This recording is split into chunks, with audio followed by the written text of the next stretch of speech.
Thank you, Frank, and thanks for this great honor. I accept it gratefully, but it ought to be offered to the American people.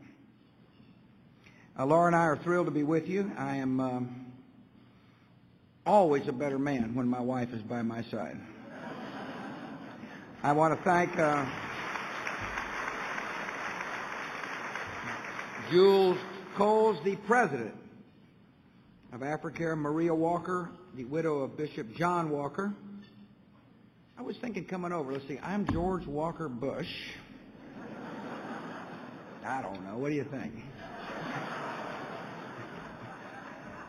Anyway, Ms. Walker, thank you very much for joining us. I want to thank the members of the AfriCare Board of Directors for this honor, but more importantly for the work you do in Africa. I thank my friend Congressman Don Payne, who's one of the leading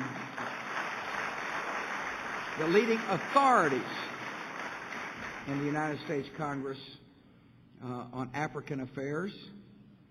Please, members of my administration have joined me and Laura here tonight. Henrietta Fore, Administrator of USAID.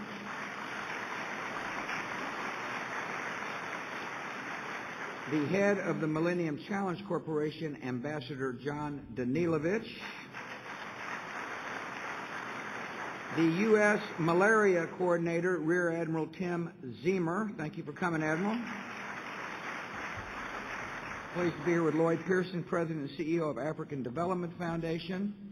Ron Shetter, Director of the Mighty Peace Corps.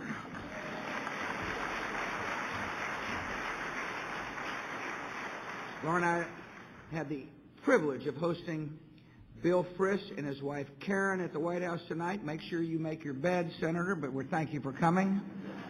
I want to thank members of the Diplomatic Corps. We are proud you are here tonight. I'm in pretty good company when it comes to this Humanitarian Service Award. Joel said, man, you're hanging out with some good folks. Last year's award winner recipient was President Ellen Johnson Sirleaf of Liberia, a great woman. Last year's dinner speaker was, in fact, my wife, Laura.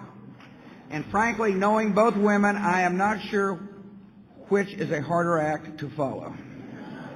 I really am glad Laura's here because our work in Africa, and I say our collective work in Africa, is a labor of love for us. Laura and I have been to Africa a lot.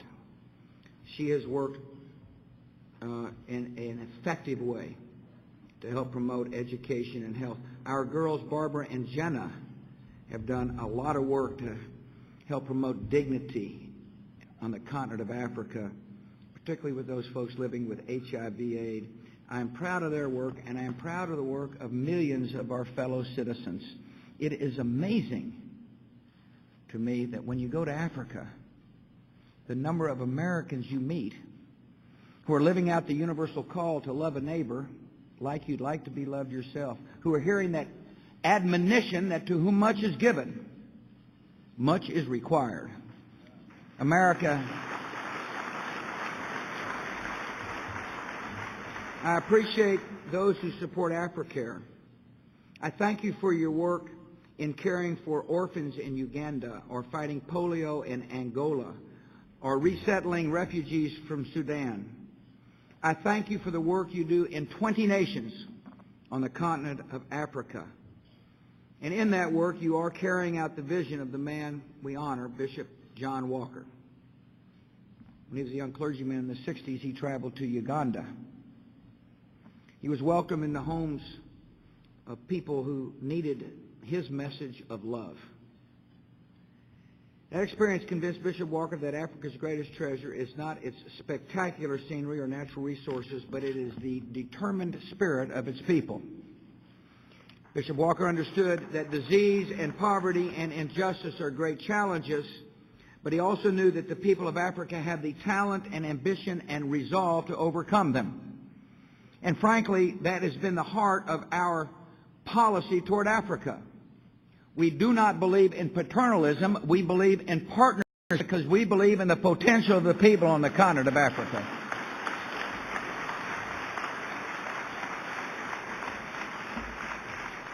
I've had a lot of uplifting experiences as the president.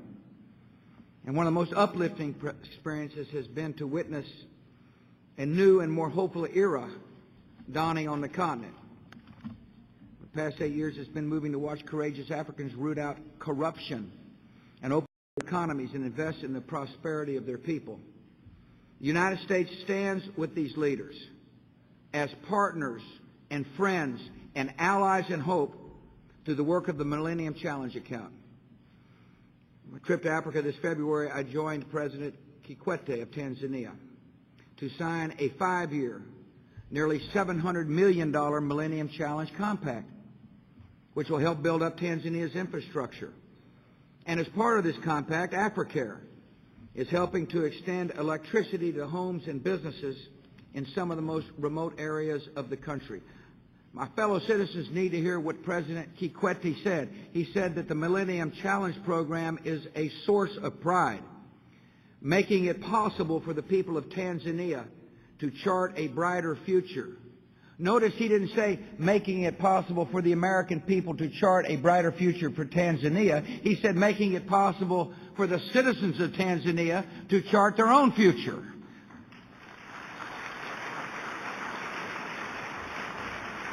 It is uplifting to see people freed from hunger and thirst. And I'm proud of the fact that the American people have supported programs to help feed tens of millions of people on the continent. And I appreciate the work of people here in AfriCare for helping on that work. Your organization has partnered with our government to address the lack of clean and safe drinking water. This is one of the greatest challenges to development in African nations, and through your efforts this evening, you're helping to overcome it. One way our country is working with African governments is to provide safe water through private-public partnerships. And one such innovative program is called the Play Pumps Alliance. Mr. Dale Jones of Play Pumps International is with us today. You probably may not have heard of Play Pumps Alliance. It's kind of hard for me to say. But here's the way it works. Play Pumps are children's merry-go-rounds attached to a water pump and a storage tank. And so when the wheel turns, clean water is produced. Laura and Jenna helped to get one of these new pumps moving during their visit to a Zambian school. As the wheel spun, children on the merry-go-round shouted and laughed with joy. At the same time, they helped to keep their friends in good health. There are innovative ways to express the compassion of the American people on the continent of Africa, and I want to thank Play Pumps International for being one of the innovators. On my trips to Africa, it has been uplifting to see people fulfilling their God-given potential thanks to a good education. The African Education Initiative was mentioned, but a part of that initiative is the fact that we trained 700,000 teachers, distributed more than 10 million textbooks, and provided hundreds of thousands of scholarships to help girls go to school. In Liberia, I met a woman named Dide Zeze, who told me that her husband had abandoned her and her 3 children because she was illiterate. Dide is learning to read. She proudly declared in front of the president of Liberia that she is in college, and she has set her sights high. She wants to be the president of Liberia one day.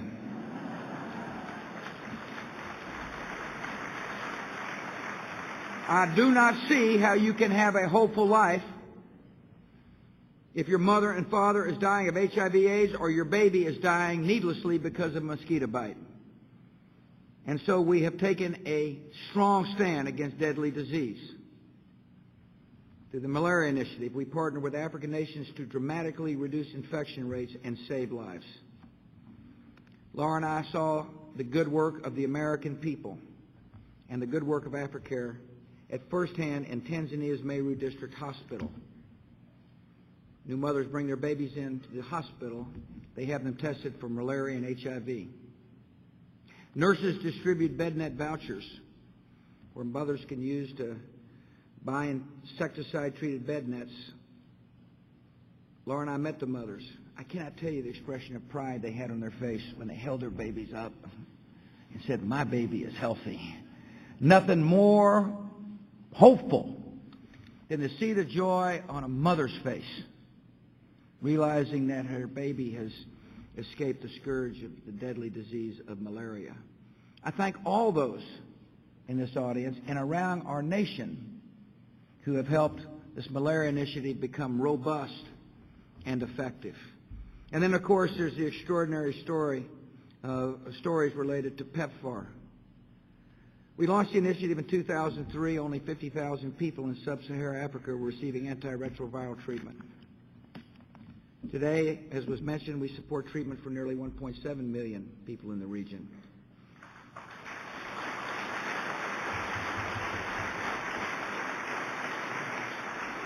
AfriCare is making vital contributions to this effort. And with your help, people across Africa now speak of a Lazarus effect. Communities once given up for dead are being brought back to life. Laura and I have seen this miracle with our own eyes. I'm sure many of you have as well. She traveled to South Africa in 2005. Laura visited a PEPFAR-supported clinic for HIV-positive pregnant women. There she met Kanune Tonto. When Kanune first arrived at the clinic, she virtually had no immune system left. But with the treatment she received, Kanune survived. Not only did she survive, 2 years later, she was in the Rose Garden at the White House. She brought with her her son, Barron. She wanted Laura and me to see an HIV-free baby. Barron is a reminder of the many lives that have been touched and saved by the compassion of the American people. And he represents the bright and promising future awaiting the folks in Africa. In our visits to the continent, we have been overwhelmed by the affection and gratitude that the African people show to the American people. Oh, a lot of people are out there saying, "Why should I care about Africa? What good does it do me, Mr. President, for our government to support Africa?" Well, I'll tell you what good it does. One, it is in our national security interest that we defeat hopelessness. It is in our economic interest that we help economies grow. And it is in our moral interest that when we find hunger and suffering, the United States of America responds in a robust and effective way.